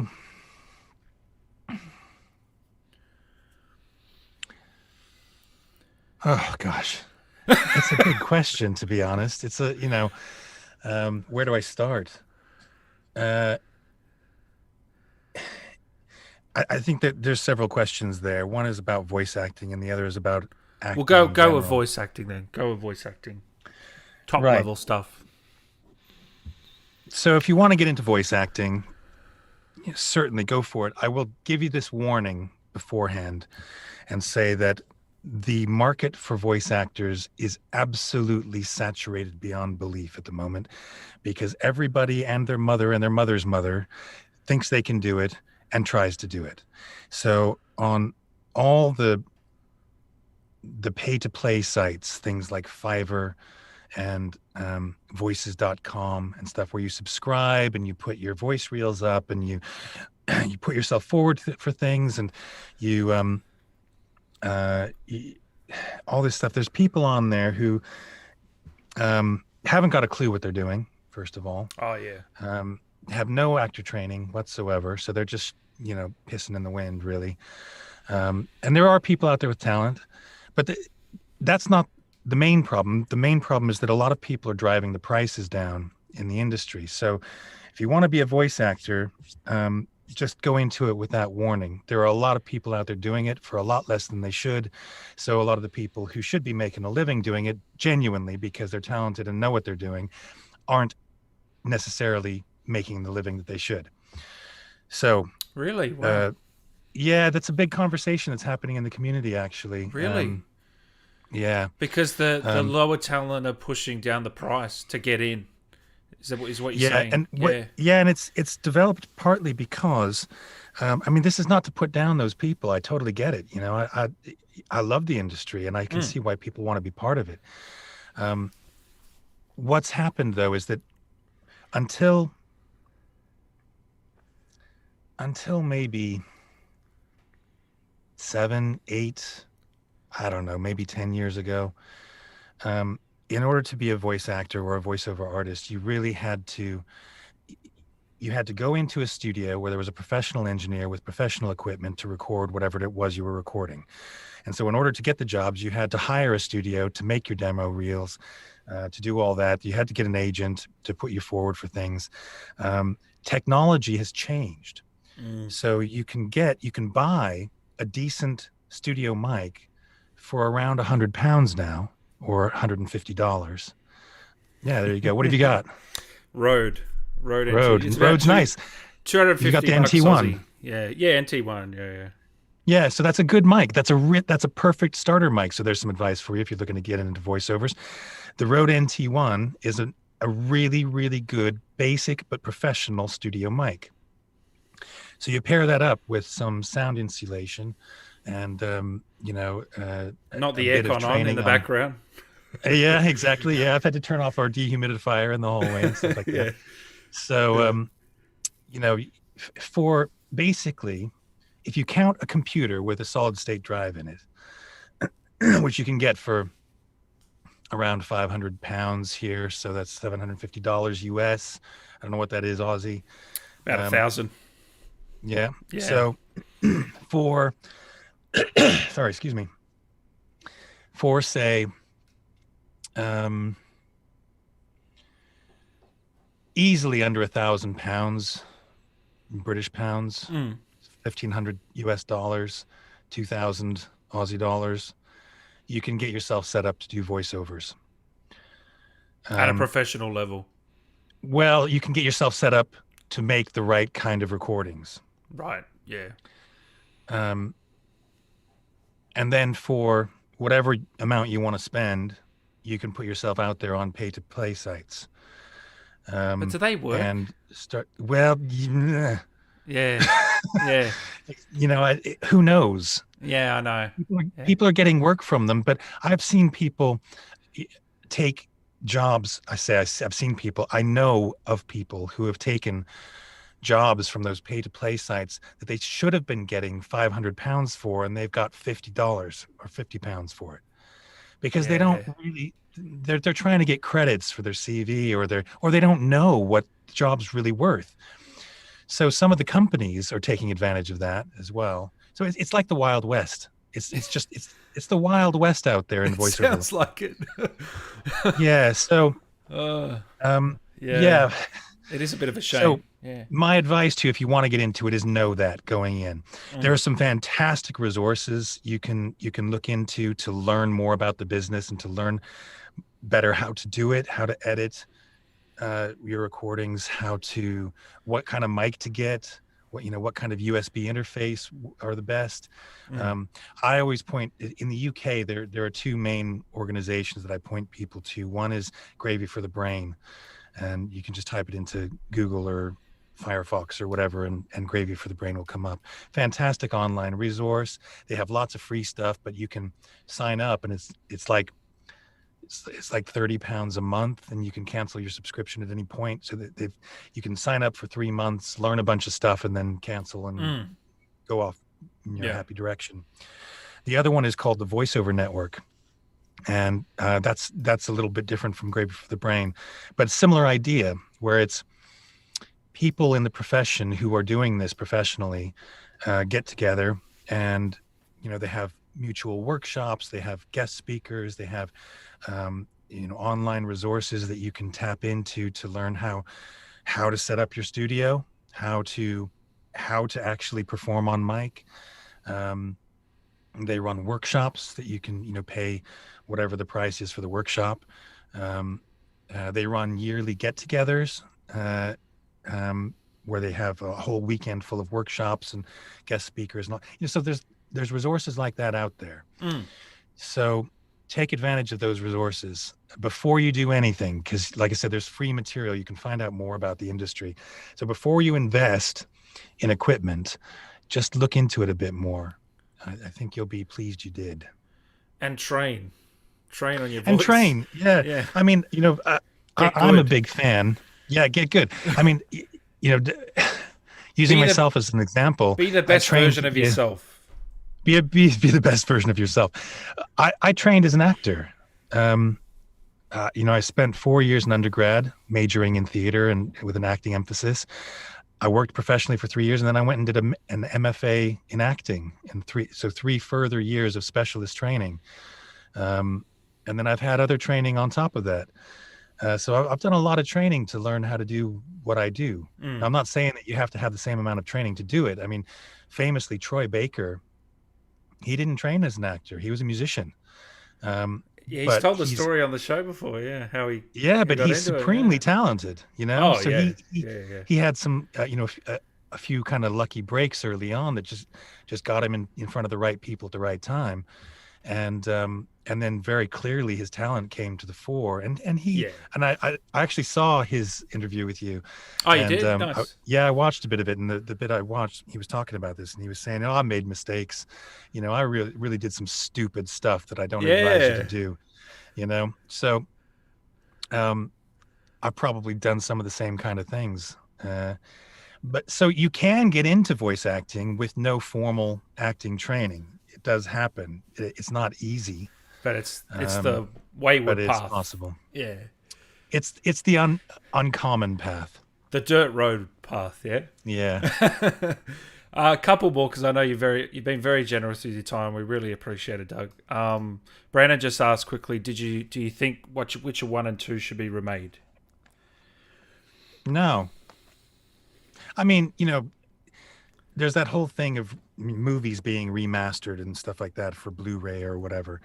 And I could see that happening for Witcher 1 and 2, but I mean, I think they're what they are. Let them be what they are. Um, Is but there a having need, said that, Yeah. having said that, if CD Projekt came out with Witcher 1 remastered for PS5, I bet loads of people would go for it. Yeah, I would play it. Oh, there you go. Yeah, I'd play it. So there you go. Maybe I'm shooting myself in the foot. Yeah. I know what you mean. Sydney says, hey Doug, I just want to say that this game got me into gaming, made me realize I like storytelling and I want to be a writer, and all round made me realize my passions. So thank you, Doug. Oh, well, you're very welcome. I'm a small cog in a very big wheel in the making of Witcher. But yeah, thank you. It's I love storytelling too. That's one of the main reasons I became an actor. I love a good story, and to be in that story is even better for me. So yeah, go write. I've wanted to write as well. I used to write short stories and stuff like that. But yeah, go be a writer. I mean, actors more often than not need you. So, I know. We need more good script writers. And DY says, is it hard to become a script writer these days? ooh.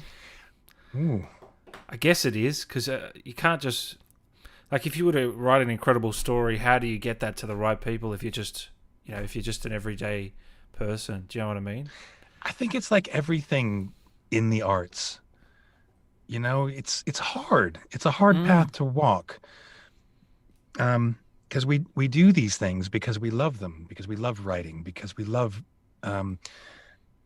making music, because we love acting, because we love whatever it is, sculpting. We do these things because we love them, but then ultimately, in order to be a professional at those things, it means you're being paid. I mean, some people would argue that. Some people would say you can be a professional artist and not get paid. But the whole kind of definition of professional means that, Get paid, surely. you get paid. Yeah. Yeah. Yeah.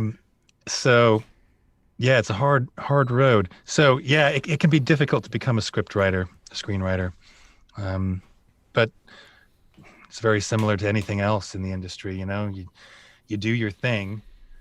Sometimes you have to work for free for a few projects just to get the experience and to meet people and prove that you can actually do this thing that you want to do. And then gradually you build up from there. And I had a conversation with somebody recently, somebody from my MBA cohort who has done some extras work, but really wants to, become a professional actor. And we had to go right back to the beginning. I had to explain, look, right, you're going to have to take these steps. And there's steps you may not want to take, but if you don't take them, there's no short path to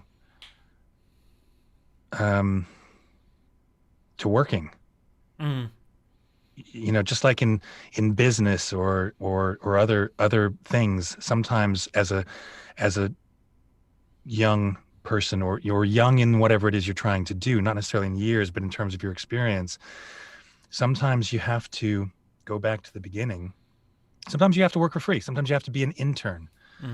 If you want to be in telecommunications sales, sometimes you have to go work as an intern in a telecommunication sales company to learn how the business works. And then maybe that company will take you on, or maybe you take that experience and you take it to another company and say, look, I've had 6 months of internship experience. This is what I know. Give me a shot. And then based on that, they give you the shot. So script writing, acting, writing, all of it, it's the same game. No, it's great. It's great advice. It's good insights, mate. Just looking back, final question, looking back on The Witcher and your incredible work, in my opinion, on those games, what Well, how do you look back on it all now, years later? Just with gratitude? Yeah. Proud? Yeah, because I'm very proud of the work that I did on The Witcher and on other games as well. And I'm proud to still be around, to be honest. It's not. I just turned 50 this year. Really? My God. Yeah. You're looking good, brother. Oh, thank you. Yeah. What's your see me in the secret? mornings. What's your secret? What is your secret? I thought you were not a day over 40. There you go. But you see quite often, by this time in a lot of professional actors' careers, they're starting to shift into other avenues, or they've already shifted because they have to.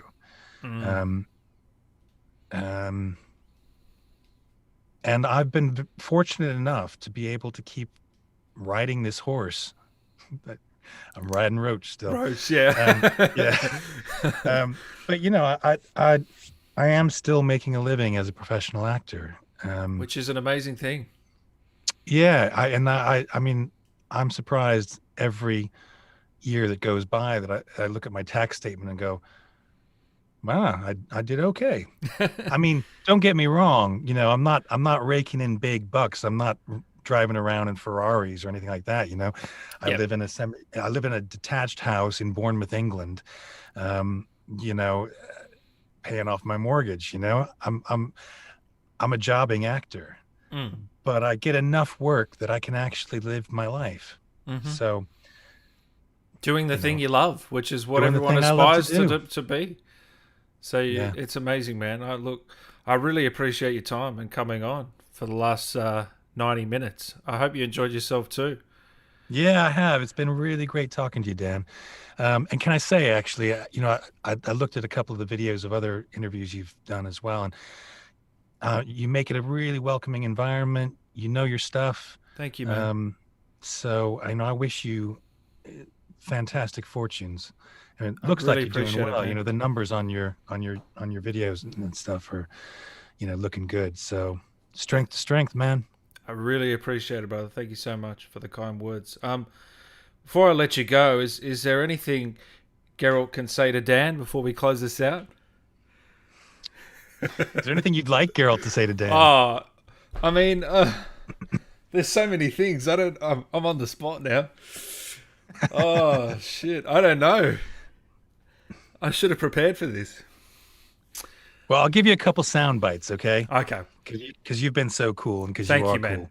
Thank you, brother. All right, so we'll just give you a couple little sound bites. So, you're watching Dan Allen Gaming. Yeah. How about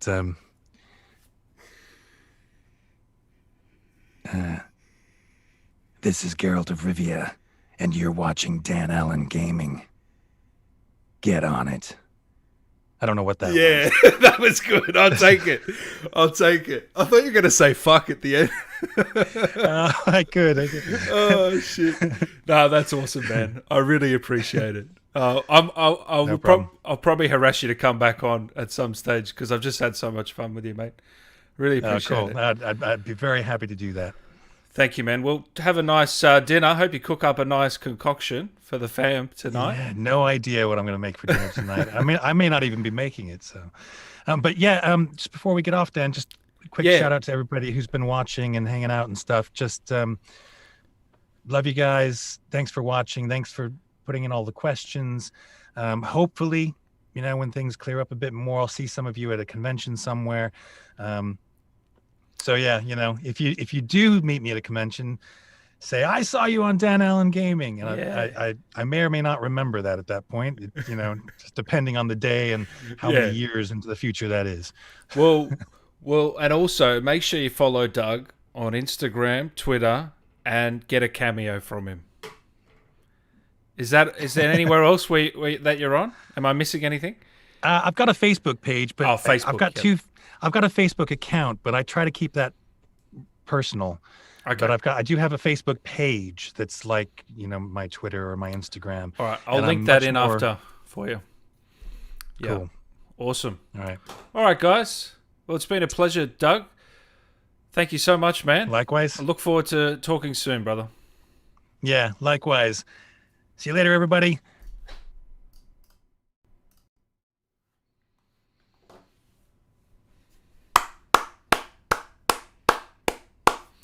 What a man, what a man, what a mighty good man. What a legend, everybody. Doug Cockle. What a fucking legend, hey? Excuse my language. Isn't it awesome when you've got these amazing characters, this amazing character of Geralt, and the guy behind it, the actor behind it is such a nice guy, genuine, honest. It just makes it all better, you know, because people say don't meet your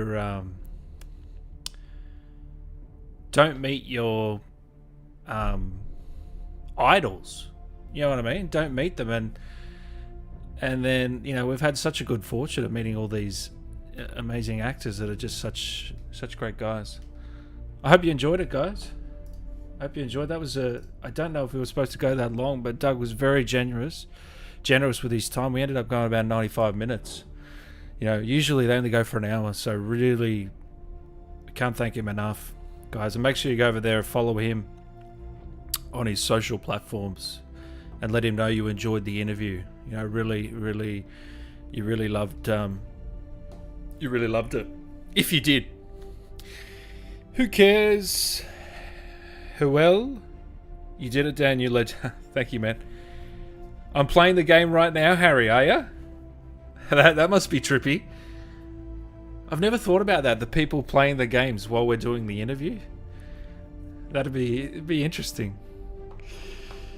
Hey, Alinator and Tio, you want to head into some Warzone? How you boys feeling? Sydney, no, thank you for sticking around and enjoying it. Great questions. Allison, good to see you in here. Guys, if you're not subscribed as well, please hit the subscribe button on the channel. We're getting close to 100,000 subscribers, so I can get that plaque up somewhere around here. We're nearly there, guys. We're nearly there. I appreciate all your support. And a like on the video if you enjoyed it, guys, as well. It means a lot. Helps the algorithm. I know some of you have come in here thanks to the algorithm. And this popped up and you've come in and enjoyed yourselves. So that's always good to see YouTube doing its thing. Time to reinstall The Witcher 1 and 2. I know, mods. I know. That was awesome. Got to play The Witcher again, Dr. Dank. Me too. I got to play it again now. Love the interview. Thank you, Dan. Sissel, it was my pleasure. It was my pleasure.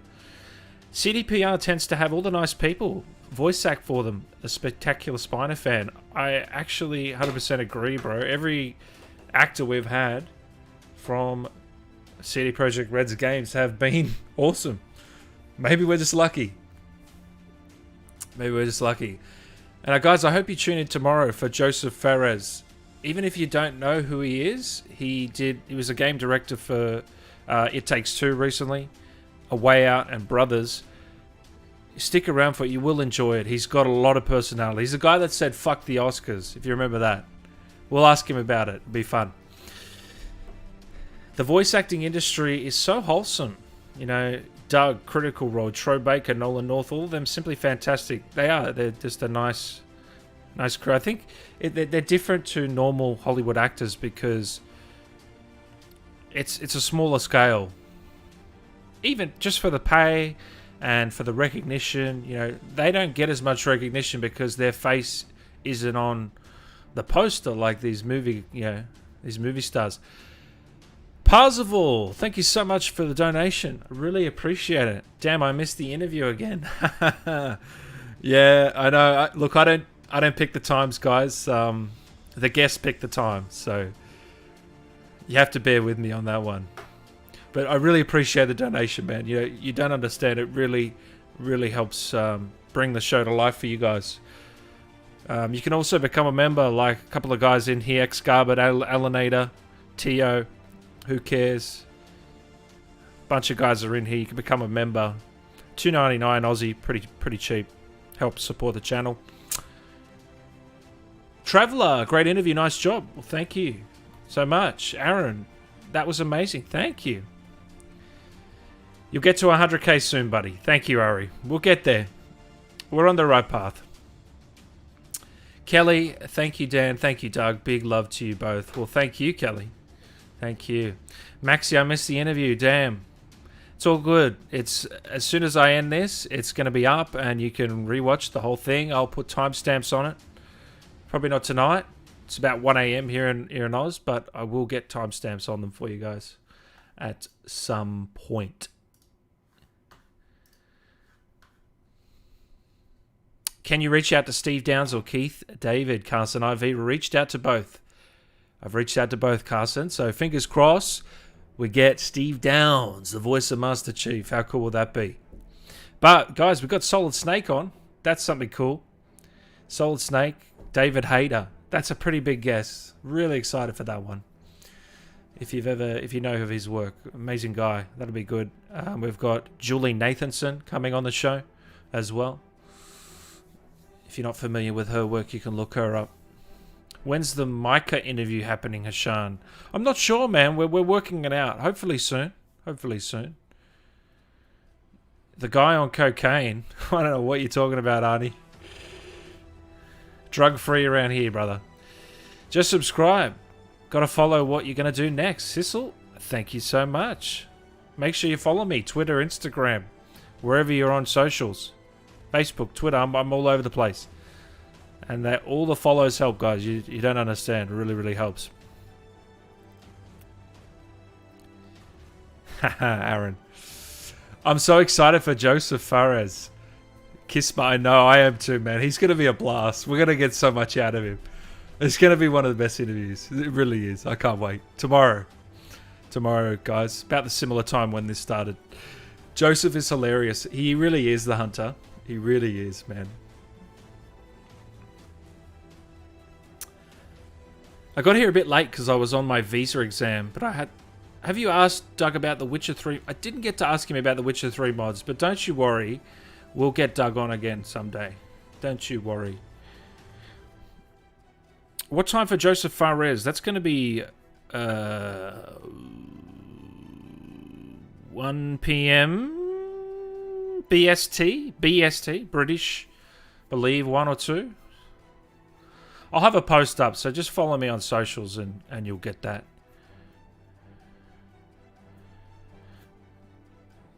Such a fascinating brain. Brothers and A Way Out. Both are very clever. It takes traditional gameplay. I know. Well, I can't wait to ask him all about it. Asian. Allison, I only started playing the Witcher games from last year. They blew me away. Amazing games, awesome acting. The stories were very emotional. This is a great interview, Allison. Appreciate it. Yeah, they're amazing games. Personally, I've only played the third game. Should I play the first two, guys? You'll have to let me know. You have to let me know. The best game ever. Awesome interview, Dan. Dark Voids. Good to see you in here, brother. You're a great down-to-earth interviewer. Wishing you all the best in the future. You deserve it, mate. Dr. Dank. Brother, thank you for the kind words. Have I done Nolan North? That's the interview I'd love to get. Nolan North. It would be... he is one of my favorite of all time. So when I get him, I'll be laughing, crying, and probably a bit nervous if I I don't get nervous for these, but if I had Nolan North, you'd be damn sure I'll be a little bit nervous for that one. Little bit nervous. Little bit. Try and get TC Carson on. He's God of War, yeah? God of War? Cassie Clare. Who's Cassie Clare, Sydney? I know a lot of voice acting. It rings a bell. What is she known for? What is she known for? Oh, the Witcher TV series. Duh. Again, I've only watched the first couple episodes of the Witcher series, so... Oh, Arnie. You meant... Oh, right. I know what you mean now. I know exactly what you mean. I think he's just high on life. I think Joseph, he loves it, you know. I wish you could get Michael Holick. I've reached out to Michael Holick. I think the guy's missing in action. He's gone rogue. He's gone rogue.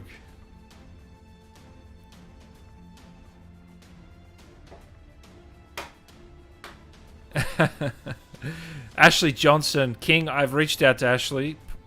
She declined. Politely declined. But I'll keep trying. I'll keep trying. Ashley Johnson, Laura Bailey, a couple of those, they've declined. But it could just be that they're busy, guys. I'm sure we'll find a way to get them on. Yeah, the OG Kratos who can. Yeah, exactly right. Yeah. Yeah, I'd love to get him on. Yeah. 1 p.m. Greenwich time is 8 p.m. ET. Yeah. Definitely play 1 or 2. You'll get blown away. Really? Okay. Alright, guys. Well, I hope you enjoyed it.